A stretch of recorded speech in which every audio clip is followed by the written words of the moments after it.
नमो राघवा। जय श्री सीताराम। यह हम अपने जगत गुरु जी की भावार्थ बोधनी इसका पाठ करते हैं। थोड़ा हम और आप इस पाठ को श्रवण करें और जैसा भी लगे आपको कमेंट बॉक्स में लिख दिया करो कि आपको हमारा ये पाठ कैसा लग रहा है। क्योंकि कथा तो सुनने वाले हनुमान जी महाराज हैं। हनुमान जी महाराज श्रोता होते हैं रामचरितमानस के कि प्रभु चरित्र सुनबे को रसिया, राम लखन सीता मन बसिया। उनके हृदय में राम लक्ष्मण सीता जी वास करते हैं, इसलिए हनुमान जी महाराज कथा को श्रवण करते हैं। और हम जो कथा ये पढ़ते हैं आप लोगों के समक्ष, यह गुरुदेव कृपा से हम पढ़ने की कोशिश करते हैं। लेकिन जैसा भी पढ़ते हो आप लिखोगे तो हमारा पता लगेगा कि हम किस तरह से पढ़ रहे हैं। गलती होगी उसे भी आप लोग बता दोगे, इसलिए हम आप सबसे कहते हैं कि आप लिखें। ये प्रसंग चल रहा है सीताराम विवाह। और सीताराम विवाह से क्या होता है, हमारे और आपके घर में खुशियाँ और मंगल आते हैं। जो लोग शंकर पार्वती का विवाह सीताराम विवाह गाते हैं उनके घर में खुशियों का आगमन होता रहता है। इसलिए इन उत्सवों को जरूर गाना चाहिए, सुनना चाहिए, दूसरों को सुनाना चाहिए। रामचरितमानस तो प्रतिदिन ही सुनना चाहिए। आइए तो हम सीताराम विवाह की ओर चलते हैं। नमो राघवाय। जय धुनि बंदी वेद धुनि मंगल गान निशान, सोने हरसैं बरसैं विविध सुरतन सुमन सुजान। कुंवर कुंवरी कल भामारी देहि, नैन लाभ सब सादर लेहि। जाहे ना बरनि मनोहर जोरी, जो उपमा कछु कौं सतोरी। यह मनोहर जो जोड़ी थी सीताराम जी की, उसका वर्णन कोई कर नहीं सकता है। राम सिया सुंदर परछाई, जगमगात मनि कम्मनि माई। मनऊ मदन रति दर बहुरूपा, देखत राम भी अनुपा। दरस लालसा सकुच न थोरी, प्रगटत दूरत बहोर बहोरी। जब राम सीता जी भांवर फिर रही थी, तो जब वो भांवरे फिर रही थी, उनके जो खम्भ लगे हुए थे जनक राज ने कितने, या तो कई हम चल रहे हैं तो कई हमारी वीडियो डाले हुए उसमें है ही कि मान लो जब चल रहे थे तो इतनी सुंदरता थी, क्योंकि कुछ सीता जी ने अपनी महिमा दिखाई थी, कुछ राम जी ने दिखाई थी। तो जो सीताराम का विवाह होगा उसका वर्णन तो सीता जी स्वयं कह रहे हैं कि हमारे पास शब्द नहीं है उस सुंदरता के लिए, उस जनकपुर की सुंदरता के लिए, राम सीता जी की सुंदरता के लिए तुलसीदास जी स्वयं कह रहे हैं। तो क्या था कि जो इतनी उनकी जोड़ी की जो बार बार निकलते थे, तो जो खम्भ लगे हुए थे उनमें उनकी सुंदरता चकमक चकमक, आजकल की तरह डीजे नहीं बज रहा था, उसमें धमाधम हो रही हो, मंगल गान हो रहे थे, कीर्तन हो रहा था और उनमें उनकी जोड़ी जगमगा रही थी। और उस जोड़ी को देखने के लिए प्रत्येक संसार चराचर जगत में जितने भी देव थे सबकी लालसा देखने के लिए हो रही थी। भये मगन सब देखनिहारे, जनक समान पान विसारे। प्रबोदित मोदित भांवरी फेरी, नेग सहित सब रीति निवेरी। नेग सहित सब रीति निवेरी। अब क्या था, मंगल भांवरी फिरने लगी और सब रीति हो रही थी। जनक राज जी सब रीति कर रहे थे। राम सिया सिर सिंदूर देई, कहे न जाति भी सोवा, कहे न जाति विधि के। सीता जी के सिर में जो भगवान राम सिंदूर दे रहे हैं, तो भगवान राम का हाथ एक ऐसे नहीं कि यूं फेंक दे जाए। आजकल एक सिक्का पकड़ा दे पंडित जी के, एक अंगूठी दे दे यूं फेंक देता, ऐसा ना फेंकने चाहिए। भगवान राम ऐसे कमल की तरह ऐसे लेकर के सीता जी को ऐसे सिंदूर भरा, भगवान राम ने ऐसे करके ऐसे सिंदूर लिया, फिर इसको ऐसे ऐसे ऐसे ऐसे ऐसे ऐसे ऐसे ऐसे करके यूं करके पीछे तक ले जा रहे हैं। कमल के समान हाथ में सिंदूर को भर करके भगवान राम ऐसे ले जा रहे हैं। ये नहीं कि एक अंगूठी पड़ी गई, अंगूठी ले ले, एक सिक्का डरो हो ले ले और ले लाई, और जैसे कि ऐसा सोचते ऐसे ही लड़का, हाँ पंडित बताइए, तो लड़का यूं यूं कछु आगे को भर रहा हो, कहीं पीछे को भर रहा हो, न्यू न्यू न्यू, ऐसे नहीं। इन चीज़ों का बड़ा देखने का, विवाह में बहुत सारी चीज़ें होती हैं जो रामचरितमानस से सीखने को मिलती हैं। तो भगवान राम अरुण नयन पराग, पराग के समान हाथ में क्या है, सिंदूर है, और हाथ भगवान का कैसा, कमल के समान है, उसमें शशि भूप लोभ अमी के, इस तरह से भगवान सिंदूर डाल रहे हैं।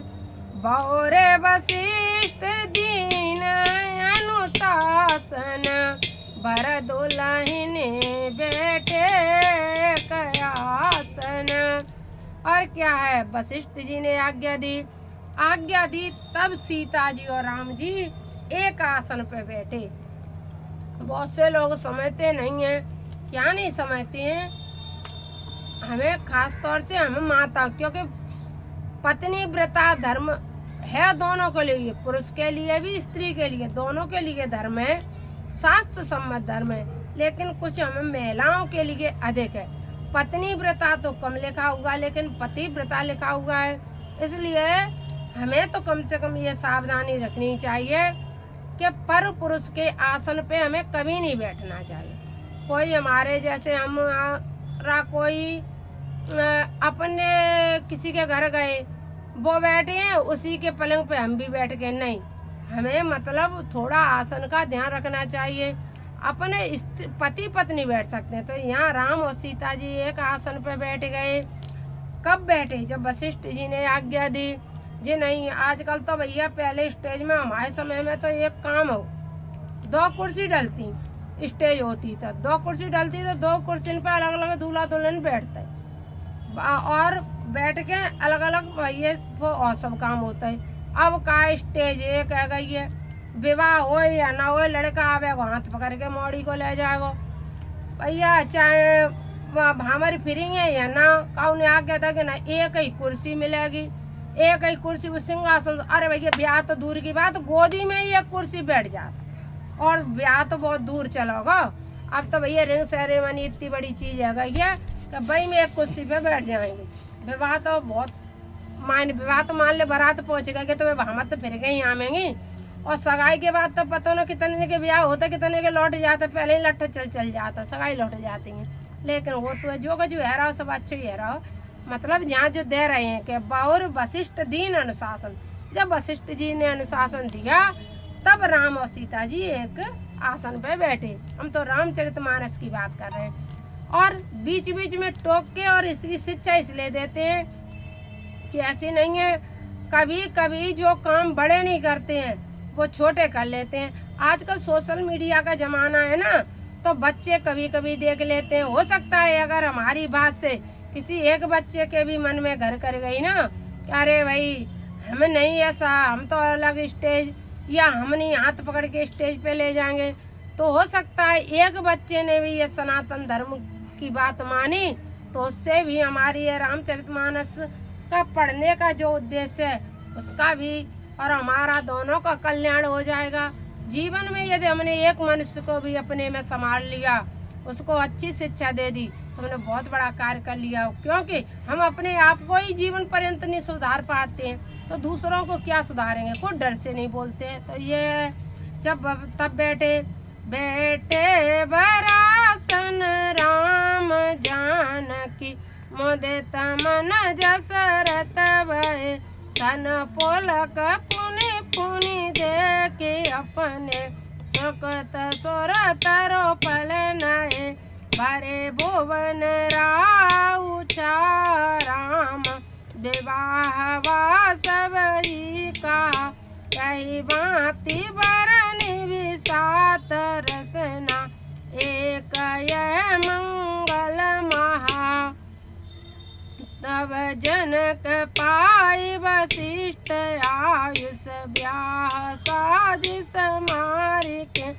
मांडवी सुत कीरति और मिला कुंवर लई अकारिक उसके तु कन्या प्रथम सो गुण शील सुख शोभा मई सब रीति प्रीति समेत करिसु ब्याह न पवर तई दई। फिर क्या हुआ? फिर जनक राज ने अपनी सभी कन्याओं को बुला लिया और क्या किया? सबसे पहले भरत जी का विवाह कर दिया। भरत जी की पत्नी कौन है? भरत जी की पत्नी है मांडवी। मांडवी सुत कीर्ति उर्मिला तीनों कन्याओं को दशरथ जी ने बुला लिया जनक जी ने, लेकिन मांडवी को सबसे पहले भरत जी को सौंप दिया। फिर किसको दिया?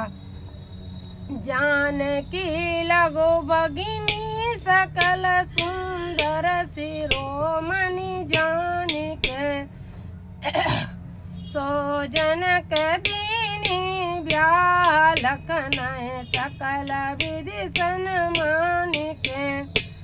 फिर दूसरी जो कन्या थी वह लक्ष्मण जी को दे दी। वो भी सीता जी की बहन थी, उनका नाम था उर्मिला। इस तरह से लक्ष्मण और उर्मिला जी का विवाह संपन्न हुआ। और जय प्रकार फिर क्या था? जय नाम सुत कीरति सिलोचन सुमकी सब गुण आगरी सोदई रिपुसूदन भूपत से भूपति रूप शील उजागरी। और शत्रुघ्न जी का विवाह भी संपन्न हो गए। इस तरह से चारों पुत्रों का विवाह हो गया। और विवाह होने के बाद आगे क्या हुआ? अनुरूप बर दुल्हन परस्पर लके सकुच हिया हर सही। अब जब चारों भाइयों का विवाह हो गया तो एक दूसरे को देख देख करके हंस रहे थे और हर्ष हो रहा था, क्योंकि आए थे तो एक विवाह करने के लिए और विवाह हो गया चारों भाइयों का। और चारों भाइयों को तो एक दूसरे को देख देख के हंसने लगे। बे भरत है देख के हंसे, भरत राम को देख के हंसे, लक्ष्मण जी हंसे, शत्रुघ्न जी हंसे। चारों भैया एक एक दूसरे को देख देख के बहुत प्रसन्न हो रहे थे।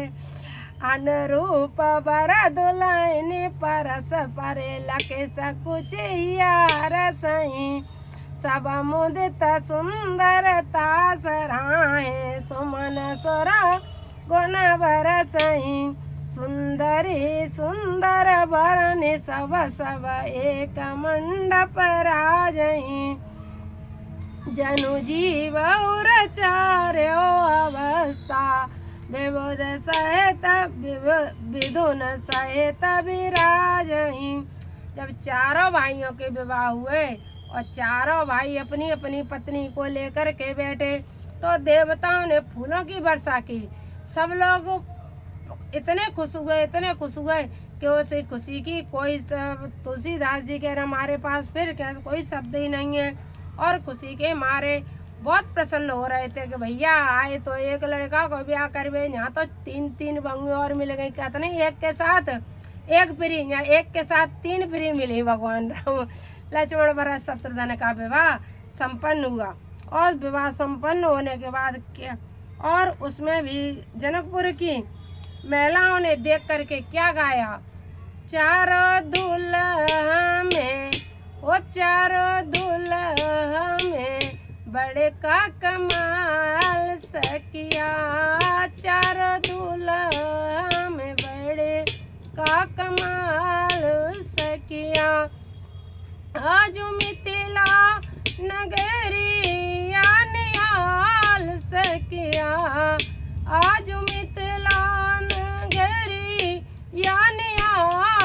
सखिया, चारों दूल्हा में, हाँ चारों दूल्हा में बड़का कमाल सखिया। इस भजन को हम पूरा गाएंगे तो कम से कम 5 मिनट में होता है, इसलिए हम क्या करेंगे कि अकेला भजन गा करके यदि आपको सुनना हो और हमारी रामचरितमानस अच्छी लग रही हो तो आप लिखना, तो हम आपके लिए अवश्य इस पूरे भजन को गाएंगे। और क्या था, मोदित अबध पति सकल सुत, बदन समेत निहार, जनु पाए महिपाल मणि, क्रियन सहित फलचार। अब क्या था, सभी क्रियाओं को कर करके दशरथ जी को ऐसे लगा जैसे हमने एक नहीं दो नहीं, हमने अर्थ धर्म काम मोक्ष चारों प्रकार के फल को प्राप्त कर लिया है, ऐसा सोचने लगे राजा दशरथ जी। और ये विवाह होने के बाद आगे के जो प्रसंग हैं उन्हें हम आगे के ब्लॉक में कहेंगे, क्योंकि थोड़ी थोड़ी शाम होने को जा रही है, इसलिए हमें कहीं अशुद्ध नहीं हो जाए। मैंने आगे भी कहा है, क्योंकि रामचरितमानस बेटा बेटी का विवाह यह पूर्ण रीतियों से होना चाहिए। रामचरितमानस हमें एकदम शुद्ध पढ़ना चाहिए। हम कोई भी कार्य करवाएं, जैसे हम सत्यनारायण की कथा भी करवाएं, तो हमें सनातनी अच्छे ब्रह्मवेत्ता, अच्छे ऋषि महात्मा टाइप के हों, संत हों, महात्मा हों, भले ही गृहस्थ हों, लेकिन उच्चारण सही करने वाले हों, उसी से बेटा बेटी का विवाह करवाना चाहिए, उसी से हमें भागवत पढ़वाना चाहिए, उसी के द्वारा हमें जो भी कार्य करें उसी तरह से करने चाहिए। क्योंकि रामचरितमानस में वो सब जगह स्पष्ट लिखा हुआ है अपवित्र। एक जैसे हम छोटी सी बात कह करके अपनी बात को विराम दे देंगे। एक थे पंडित जी, जो उन्हें कुछ आता नहीं था, उनने कथा में गए तो उन्होंने दुर्गा पाठ किया। दुर्गा पाठ में वो कहने लगे आके वो भार्या में गच्छति, तो उनकी पत्नी को कुछ की जगह कुछ कहने की वजह से पत्नी चली गई। नमो राघवाय। क्या है कि अब शाम हो रही, इसलिए हम आगे ही ब्लॉग बनाएंगे। तो मतलब अशुद्धि होने की वजह से उसकी पत्नी ठीक होने की जगह चली गई थी, तो पत्नी को ठीक होना था, लेकिन ठीक तो हुई नहीं और लौट के वो चली गई। तो रामचरितमानस हो कुछ भी हो, शुद्धि का विशेष ध्यान रखा करें, धीमे धीमे पढ़ो। मैंने एक ब्लॉग बना के डाला है जिसमें बताया कि रामचरितमानस किस तरह से पढ़े। मौसम उसका है इसलिए थोड़ा छोटा ब्लॉग है, अगला बड़ा बनाएंगे। अब राम विवाह किस तरह से बारात रही, क्या स्वागत हुआ और कैसे बारात गई, तो जनक जी ने कैसे सीता जी को विदा किया, सभी प्रसंग हम आपके समक्ष लेके आएंगे अगले ब्लॉग में। नमो राघवाय। जय श्री सीताराम। जय श्री सीताराम। जय श्री सीताराम। जय श्री सीताराम। सभी भक्तों के लिए राधे राधे। राधे जय राधे। श्री राम।